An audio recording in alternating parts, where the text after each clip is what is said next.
안녕하십니까. 차 선생의 차 이야기입니다. 요즘에 계속 기공에 대한 얘기를 많이들 하시는데요. 저한테 자자고 이렇게 질문하셔서, 한번 시범을 보여드리려고 합니다. 이 말로써 이해가 안 가시는 것 같아서.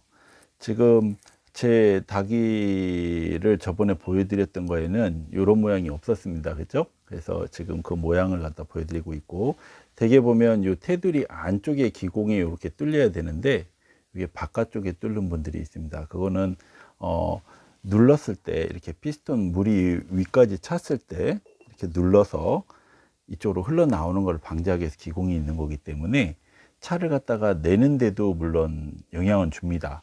그렇지만 한국 도자기 같은 경우에는 닭이 같은 경우 이 주변이 중국 도자기처럼 이렇게 딱 맞아 떨어지지는 않습니다. 그래서 기공을 대신하는 것도 사실입니다.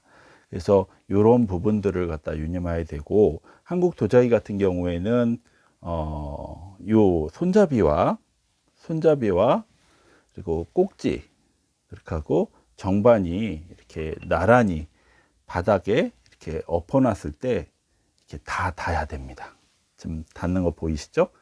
왜 이런 경우를 말씀을 드리냐면, 첫 번째도 두 번째도 첫 번째 꼭지는 물이 이렇게 어느 정도 담겼을 때 정반을 갖다가 이 뚜껑을 얹었을 때 기공에 의해서 물이 안 나오거나 아니면은 기공을 생각해서 물을 어느 정도 넣었는데 그 어느 정도의 선까지 넣기도 전에 이 꼭지가 낮으면 이렇게 흘러내립니다. 차에 물이 차기도 전에. 그래서 꼭지는 정반과 수평선상에 있어야 되고, 그 전에 일송 선생님 닭이를 제가 마이클 잭슨하고 이 그 전에 어떤 재계 서열의 첫째 둘째 가는 분께 한번 이렇게 추천해 드린 적이 있는데, 그때 한번 그분의 다리를 한번 디는 불상사가 있었습니다. 그 이유가 뭐였냐면, 일송 선생님께서 도자기가 이렇게 참 좋았는데 손잡이가 예상외로 이렇게 길었습니다.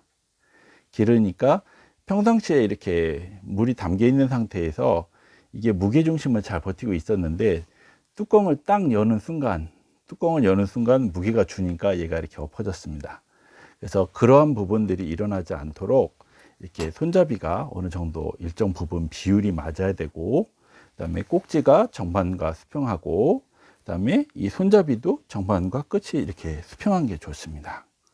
왜냐하면 이렇게 손이 출수가 돼서 들어갈 때 이 드는 그 부분이 굉장히 편합니다. 그렇게 하고 정반을 기준으로 이 다기를 기준, 꼭지를 기준으로 해갖고 정 위치가 아닌 약간 비껴져서 있는 이 위치가 손을 갖다가 이 다관을 사용하는데 손이 이렇게 불편함이 덜하고 더 편합니다. 그래서 오늘은 이 기공에 대해서 이렇게 물을 넣었을 때 어떻게 흘러나오는지를 한번 제가 시범을 통해서 보여드리겠습니다. 물론 이 닭이로도 가능하지만 이 지금 한국 닭이를 쓰기에는 조금 어려움이 있습니다. 우선 물을 많이 부어야 되고 넘쳐났을 때 이 근처가 다 이렇게 물투성이가 되니까 우선 작은 중국 도자기로 그 예를 보여드리겠습니다. 첫 번째는 이렇게 가득 부었을 때 일이 넘치기 전에 이 꼭지로 나오는 경우가 생길 수 있습니다. 지금 이렇게 부면 이쪽으로 넘치는 게 맞는 겁니다. 꼭지로 나오면은 그거는 잘못된 겁니다. 그렇게 하고 기공을 이렇게 열어 놓은 상태에서 얘를 이렇게 닫으면 이쪽으로 나오는 게 없습니다. 그죠? 근데 제가 만약에 기공을 닫은 상태에서 기공을 이렇게 누른 상태에서 만약 얘를 닫으면 이렇게 물이 나옵니다. 지금 보이시죠? 뚝 올라가는 거 보이셨죠? 그와 같이 이 기공이 차지하는 비중은 물이라든지 이런 것들이 나오는 부분들, 그러니까 중국 닭이는 이와 같이 기공을 누르면 잘 안 나옵니다. 왜? 뚜껑과 이 다관이 밀착력이 굉장히 뛰어나기 때문입니다. 그래서 기공이 실질적으로 차 물이 나오는 데 영향을 주고 뚜껑의 피스톤 작용에 의해서 물이 넘치는 것에도 영향을 줍니다.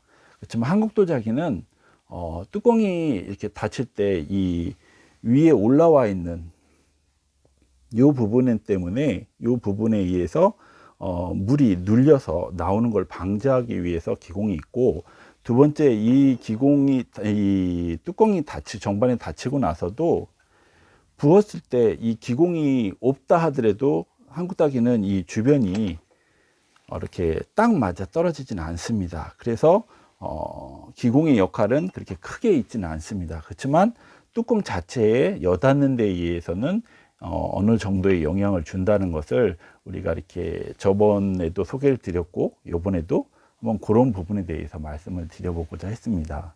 어떻게 이해도가 좀 가셨는지 모르겠습니다.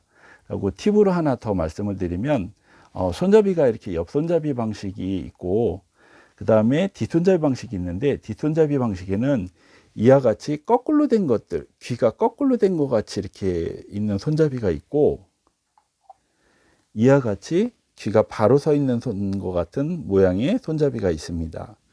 이 바로 서 있는 듯한 모양의 손잡이를 우리는 서시 손잡이라고 합니다.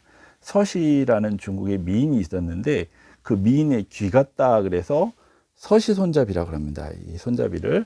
근데 이와 같이 그 손잡이를 귀를 엎어놓은 듯한 모양으로 만드는 것을 도바서시라고 합니다. 그거는 서시의 귀가 반대로 뒤집어졌다라는 의미를 담고 있음을 이렇게 한 가지 더 말씀드리고 싶습니다. 네, 오늘은 차 선생의 차 이야기 여기까지 하겠습니다. 좋은 주말 되시고 다음에 또 찾아뵙도록 하겠습니다. 감사합니다.